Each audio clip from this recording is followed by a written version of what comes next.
ஸ்டாலின் அண்மையில் வந்துட்டு போனார். உங்களுக்கு நல்லா தெரியும். எங்க மாமனார் வீட்டுக்கு வந்துட்டு போனார். சீர்காழிக்கு. அப்ப சொன்னானு இந்த மாவட்டத்தை மாப்பிள்ளைனாரு. இந்த மாவட்டத்தை தோற்றுவித்தது அதிமுக. ஒரு படத்துல ஒரு டைலாக் வரும், மாப்பிள்ள அவரு தான், சட்டம் என்னோடது. மாப்பிள்ள அவர் தான், சட்டம் என்னோடது. அது மாதிரி திரு ஸ்டாலின் அவர்களே, என்ன செஞ்சேன்னு கேட்குறீங்கல்ல, நீங்க உங்க மாமனார் வீட்டுக்கு வந்தீங்கல்ல, தங்குனீங்கல்ல, இந்த மாவட்டத்தை தோற்றுவித்தது அதிமுக அரசாங்கம். அது வேண்டாம் விடு, பாவம் மறுபடியும் அதுக்கு போயிடுவாரு. மறுபடியும் வேண்டாம், நல்லா இருக்கணும், சந்தோஷமா இருக்கணும். அவருடைய சொந்த ஊரு, தாத்தா ஊரு, நல்லா வளமா செழிப்பாரு. நாட்டு மக்களை பத்தி விட்டு கவலைப்பட்டதே கிடையாது. கவலைப்பட்டிருக்காரா? நாட்டில் துணை முதலமைச்சர் எதுக்கு ஆக்குனாங்க? நாட்டு மக்களுக்கு சேவை செய்ய ஆக்குனாங்க. இவர் கார் பந்தயம் நடத்திட்டு இருக்காரு. நாட்டு கார் பந்தயம் தேவையா? பல 100 கோடி ரூபாய் செலவு செஞ்சு சென்னை மைய பகுதியில் கார் பந்தயம் நடத்துறாரு. இதுக்கு தான் உங்களை துணை முதலமைச்சர் ஆக்குனாங்களா? யாருடைய பணம்? யாருடைய பணம்? மக்களுடைய வரி பணம். எந்த அளவுக்கு ஊதாரித்தனமா செலவு பண்றாங்க பாருங்க. ஆக இப்படி மக்களுடைய வரிப்பணத்தை செலவிக்கின்ற அரசாங்கம் தொடர வேண்டுமா? எப்பொழுது பார்த்தாலும் ஸ்டாலினும் உதயநிதி ஸ்டாலின் சொல்றார், எடப்பாடி பழனிசாமி கொத்தடிமை பாரதிய ஜனதா கட்சிக்கு. இன்னைக்கு முரட்டடு, இன்னொருத்தர் உதயநிதி முரட்டடிமையா எடப்பாடி பழனிசாமி. திரு உதயநிதி அவர்களே, திரு ஸ்டாலின் அவர்களே, அதிமுக தொண்டம் கூட எவருக்கு அடிமை இல்லை. உங்களுக்கு பதவி வரும்னா யாரு காலில் வேணாலும் விழுவுவீங்க. திரு ஸ்டாலின் அவர்களே, எங்க கட்சி தொண்டம் கூட யாருக்கு அடிமை கிடையாது. தொண்டல் கூட அடிமை கிடையாது. அதுல ஒரு திரைப்படம், வின்னர்னு ஒரு திரைப்படம் நீங்க பார்த்திருப்பீங்கன்னு நினைக்கிறேன். வடிவேல் அவர்கள் நடித்த படம் வின்னர். அந்த படத்துல ஒரு நகைச்சுவை காட்சி வரும். அதுல கட்டத்துறை தெரியுமில்ல, அவரை அது நான் இதுல பேசினா நல்லா இருக்காது, ஏன்னா அவர் முதலமைச்சராக இருக்காரு. அதை பத்தி அதுக்கு மேல இருக்கிற வார்த்தைகளா நீங்க பூர்த்தி செஞ்சீங்க. அவரு அந்த கட்டத்துறை திருந்துற மாதிரியே இல்லை. அதுல நிறைய இருக்குது. அதை நாகரிகருதி நான் அந்த நகைச்சுவையை நான் இந்த நேரத்தில் பேசுவது அவர் பொருத்தமா இருக்காது. அவரோட முதலமைச்சராக இருக்கிறாரு. அதனால எஞ்சிய வார்த்தைகள் எல்லாம் நீங்க பூர்த்தி செஞ்சு பார்த்துங்க. திரு ஸ்டாலின் அவர்கள் துணை முதலமைச்சர் இருந்த காலகட்டத்தில் மீத்தேன் புரிந்துணர்வு ஒப்பந்தம் போட்டார். விலை மதிக்க முடியாத பூமி, நெற்களஞ்சியம், டெல்டா மாவட்டம், இந்த மாவட்டத்தை பாலைவனமாக்க முற்பட்டார். அவர் துணை முதலமைச்சர் இருக்கின்ற காலகட்டத்தில் மீத்தேன் போன்ற மீத்தேன் ஹைட்ரோ கார்பன் போன்ற திட்டத்துக்கு புரிந்துணர்வு ஒப்பந்தம் போட்டார். அப்படிப்பட்டவ மாப்பிள்ள தான் இந்த மாவட்ட மாப்பிள்ள. அவர் விவசாயியுடைய நிலங்களை பறிக்க முயற்சித்தார். தடுத்து நிறுத்தியது அதிமுக அரசாங்கம் மட்டும் இல்லைன்னா உங்களுடைய பூமியெல்லாம் மீத்தேன் ஹைட்ரோ கார்பனுக்கு போயிருக்கும். அதிமுக ஆட்சி இருந்ததுனாலதான் பாதுகாக்கப்பட்ட வேளாண் மண்டலம். இனி எந்த கொம்பனாலும் உங்களுடைய நிலத்தை தொட்டுக்கோல பார்க்க முடியாது. உங்க பூமியை பாதுகாத்த அரசாங்கம் அதிமுக அரசாங்கம். உங்க பூமியை அபகரிக்க, உங்களுடைய நிலத்தை இப்படிப்பட்ட தொழிலுக்கு தாரை வாக்கப்பட்ட அரசாங்கம் திமுக அரசாங்கம். சிந்திச்சு பாருங்க. இங்க இருக்கிற விவசாய வாழ்வாதாரமே இந்த பூமி வச்சுதான். இந்த விவசாயிக்கு வேற எந்த தொழிலும் தெரியாது. அந்த பூமியை பிடிக்கிட்டா, இந்த பூமியை அபகரிச்சுட்டா விவசாயி எங்கே போவார்? எண்ணி பார்த்தாரா? நான் ஒரு விவசாயி, இன்றைக்கு முன் பேசிக் கொண்டிருக்கின்றேன். ஆக அப்படிப்பட்ட விவசாய பூமியை பாதுகாக்கப்பட்ட அரசாங்கம். அது மட்டுமல்ல, உங்களுக்கு உங்களுடைய பூமியை பாதுகாக்கப்பட்ட வேளாண் மன்றம் என்ற சட்டத்தின் மூலமாக பூமியை ஒரு பாதுகாப்பாக உங்களிடத்திலே சேர்க்கப்பட்ட அரசாங்கம் அதிமுக அரசாங்கம். நான் இன்னைக்கு விவசாயியா இருக்கிறேன். உங்களை எல்லாம் பார்க்கின்ற பொழுது மட்டற்ற மகிழ்ச்சி, எல்லையில்லா மகிழ்ச்சி. முதலமைச்சர் இருக்கும் போது அந்த மகிழ்ச்சி இல்ல, இப்ப காண்கின்ற மகிழ்ச்சி எல்லையில்லா மகிழ்ச்சி. நானும் உங்களை போல் விவசாயம் பண்ணிட்டு இருந்தவன்.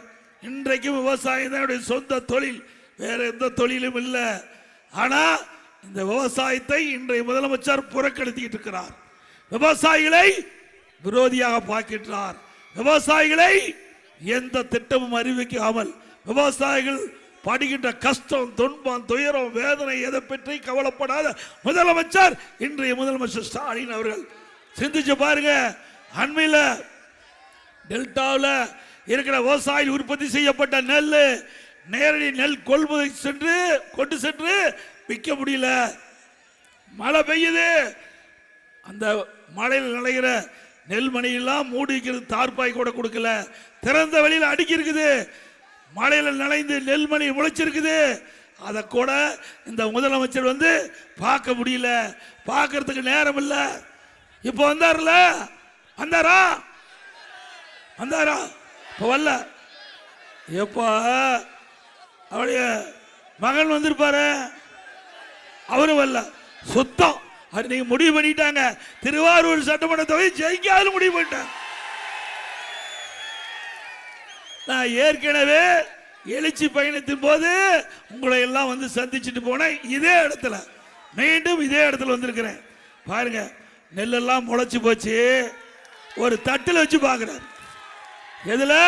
ஒரு பிளாஸ்டிக் தட்டில் முளைச்ச நெல்ல பார்க்கிறார். இவரா விவசாய காப்பாற்றுறாரு.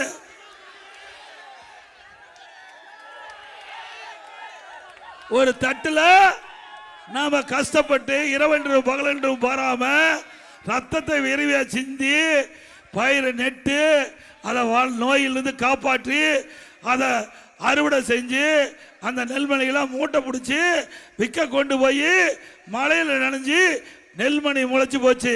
அதை வந்து நேரடியா பார்க்க முடியாத முதலமைச்சர் விவசாயி காப்பாற்ற போறாரா? அப்புறம் இன்னொன்னு பேசுறார். புதுக்கோட்டையில் எடப்பாடி பழனிசாமி சாதனைகளை பற்றி பேசுறதில்ல, வாக்கு கேட்கறதில்ல, அவரை கொள்கையும் கிடையாது, மாநில உரிமையை பற்றி பேசுறது கிடையாது. அவர் சாக்கடைக்கு சமமான வார்த்தைகளை பேசுறான்னு சொல்ல. அப்படியே நாம் பேசுறோம். சாக்கடையில் இருப்பது அவர்கள் தான். யாரு? சாக்கடையில் இருக்கின்றவர்கள் அவர்கள் தான். நாங்கள்லாம் அப்படி இல்லை. பொன்மனச்செம்மல் புரட்சி தலைவர் எம்ஜிஆர் தோற்றுவித்த கட்சி, புனிதமான இயக்கம்.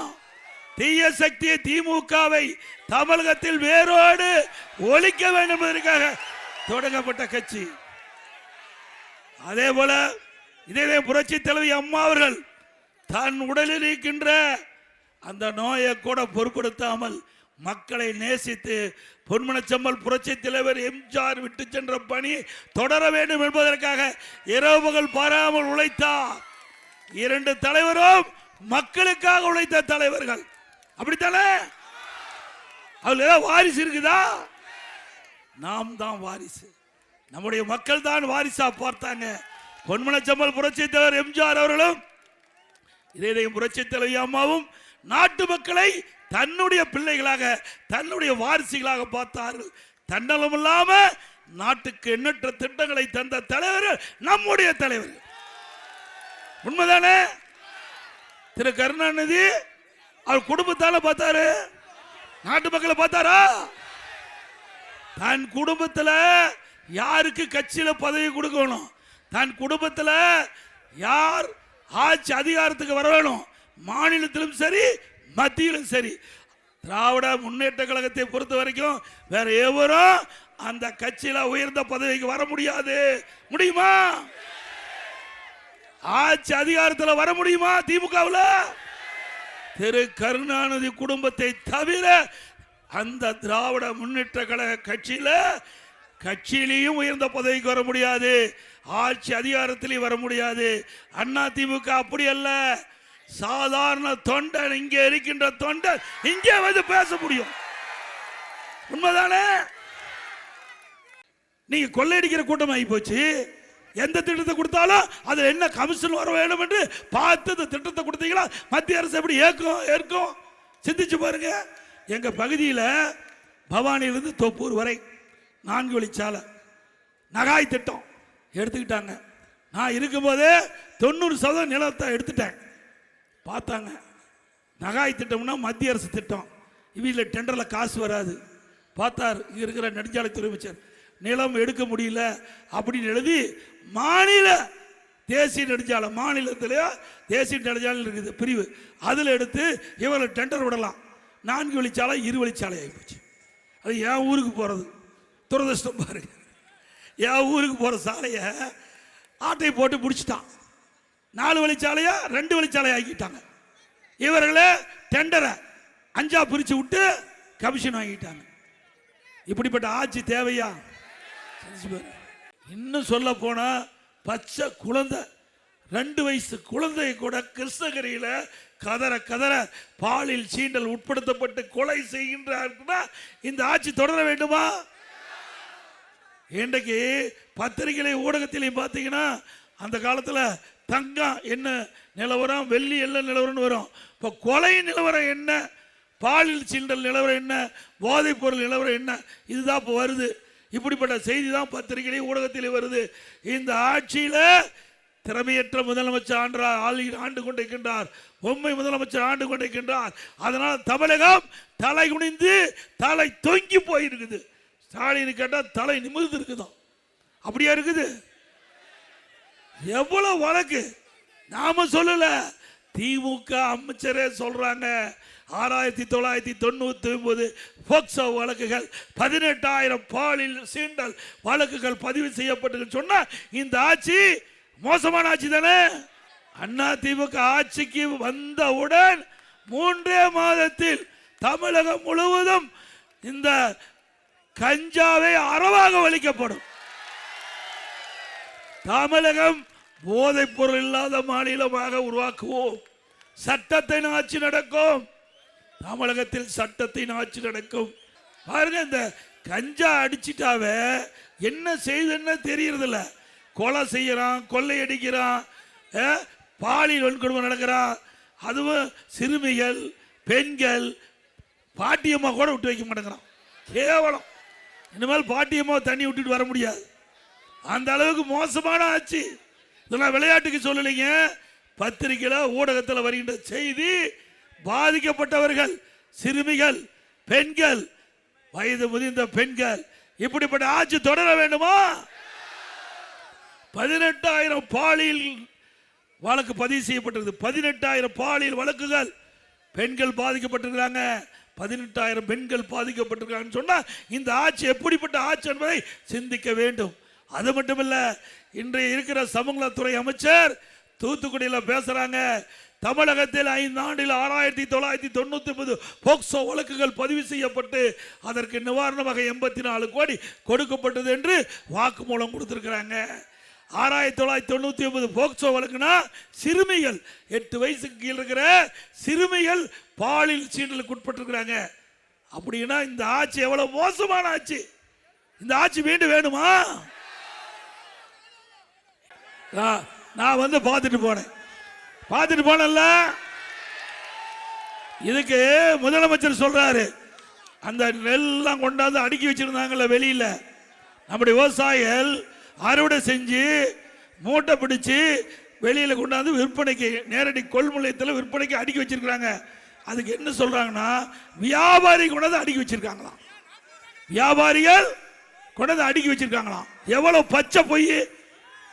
எவ்வளவு விவசாயிகளை எப்படி கொச்சப்படுத்துறாரு!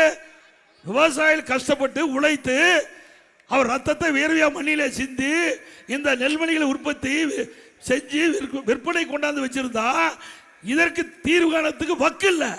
ஆனா இவர்களெல்லாம் வியாபாரி. எடப்பாடி பழனிசாமி வேண்டும் என்று திட்டமிட்டு அவளை தூண்டி விட்டு அவதூறு பிரச்சாரத்தை செய்வதா சொன்னாங்க. அப்படியே நான் செஞ்சேன். இன்றைக்கு திருவாரூர் மாவட்டம், தஞ்சாவூர் மாவட்டம், மயிலாடுதுறை மாவட்டம், நாகப்பட்டினம் மாவட்டம் விவசாயிகளை சந்தித்து அவருடைய குறைகளை கேட்டு அந்த நெல்மணிகள்லாம் முளைச்சி போச்சு. அவருக்கு அந்த கஷ்டம் அவருக்கு தாங்க தெரியும். உழைத்தவனுக்கு தான் அந்த கஷ்டம் தெரியும். நானும் ஒரு விவசாயி, அதனால அவர் பட்ட துன்பம், ஒரு விவசாயி படுகின்ற துன்பம் ஒரு விவசாயிக்கு தான் தெரியும். ஆனா இப்படிப்பட்ட முதலமைச்சருக்கு தெரியறதுக்கு வாய்ப்பு இல்லை. ஏன்னா அவர் பிறந்து செல்வ சீமையில் பிறந்தவர், அங்க செல்வாக்கில் வாழ்ந்தவர். ஏழை என்றால் ஒன்றும் தெரியாது.